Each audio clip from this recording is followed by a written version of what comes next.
Assalamualaikum warahmatullahi wabarakatuh. Perkenalkan, nama saya Ronulis Mamora dengan NIM J0404231158 dari kelas praktikum B2 Matematika Diskrit. Dan pada kesempatan kali ini, saya akan membahas optimasi jalur penerapan algoritma Dijkstra dalam navigasi dan jaringan. Dan saya mendapatkan sumbernya yang berasal dari Muhammad Muharram dari Universitas Bina Sarana dan Informatika.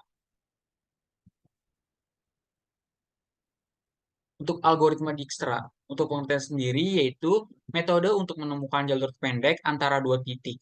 Nah, jadi algoritma ini diciptakan oleh Edgar W. Dijkstra, yaitu seorang ilmuwan komputer termuka dan telah menjadi fondasi bagi banyak sistem navigasi modern. Dan cara kerjanya ini cukup sederhana namun cerdas. Algoritma ini membandingkan semua jalur yang mungkin dari titik awal ke titik tujuan dan memilih jalur dengan total bobot atau jalur terkecil.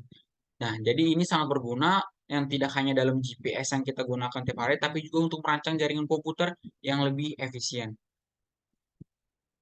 Selanjutnya yaitu teori graf. Untuk teori graf sendiri, eh, yaitu dari grafnya simple nodes sisi edge.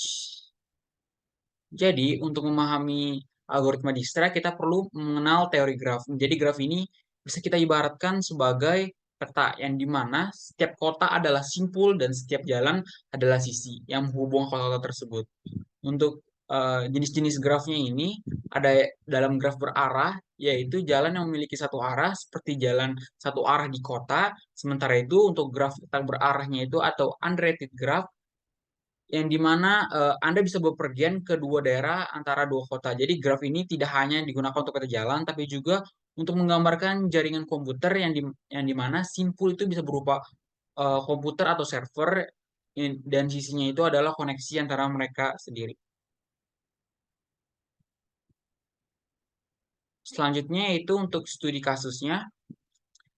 Kasusnya itu menentukan rute tercepat dari Bekasi ke STMK Nusa Mandiri dengan faktor pertimbangannya itu padatan lalu lintas jarak fisik. Jadi dalam studi kasus ini kita akan menggunakan algoritma Dijkstra untuk menemukan rute tercepat dari Bekasi ke ini STMIK Nusa Mandiri dan kita akan mempertimbangkan faktor-faktor seperti keadaan lalu lintas yang bisa memperlambat perjalanan dan jarak fisik dan dari seberapa jauh satu lokasi ke lokasi lainnya dengan mempertimbangkan faktor-faktor lain untuk menemukan rute yang tidak hanya terpendek tapi juga tercepat dalam menghemat waktu, biaya maupun perjalanan. Selanjutnya, untuk implementasi atau hasil algoritma Dijkstra ini, inisiasi yaitu tetapkan jarak awal dari simpul ke asal kesimpulannya sebagai tak terhingga dan jarak ke simpul asal sebagai nol. Jadi sekarang mari kita lihat gimana sih algoritma Dijkstra ini diimplementasikan prosesnya mulai dari penetapan semua jarak kesimpul lain sebagai tak terhingga. Yang kecuali simpulnya ini tak terhingga yang kecuali simpulnya itu diatur sebagai nol. Yang kemudian algoritma Dijkstra ini akan melihat tetangganya sebelahnya ini untuk memperbarui jarak mereka jika ditemukan jalur yang lebih pendek. Jadi langkah ini kita bisa ngulangin lagi dan selalu memilih simpul yang belum dikunjungi dengan jarak terpendek hingga semua simpulnya ini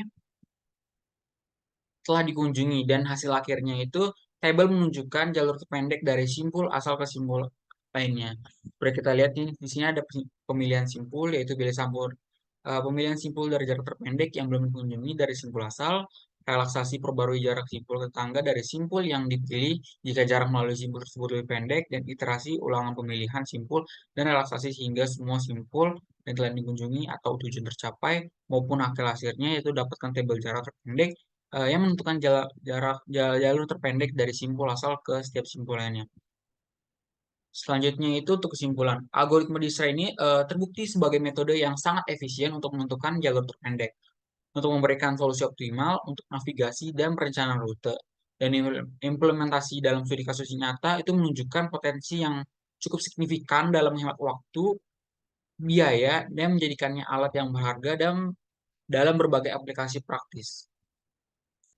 Jadi kita bisa melihat keefektivitasnya dalam beberapa studi kasus seperti tadi, yaitu dari Bekasi ke STMK Nusa Mandiri.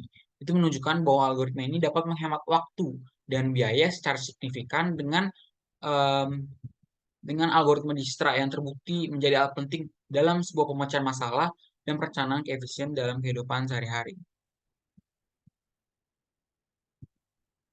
Berikut itu adalah hasil yang telah saya paparkan. Semoga bermanfaat bagi kita semua. Terima kasih.